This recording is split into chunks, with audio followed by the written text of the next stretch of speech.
പരിമല തിരുമേനിയുടെ 123 ഓർമ്മ പെരുന്നാൾ കൊടിയേറി. ഓർത്തഡോക്സ് സഭാധ്യക്ഷൻ മാർത്തോമ മാത്യൂസ് തൃതീയൻ കാത്തോലിക്ക ബാവ കൊടിയേറ്റ് കർമ്മം നിർവഹിച്ചു.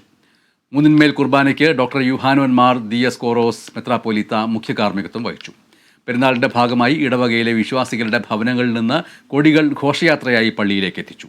ആയിരങ്ങളാണ് കൊടിയേറ്റ് കർമ്മത്തിന് സാക്ഷികളായത്. നവംബർ 2, 3 തീയതികളിലാണ് പ്രധാന പെരുന്നാൾ.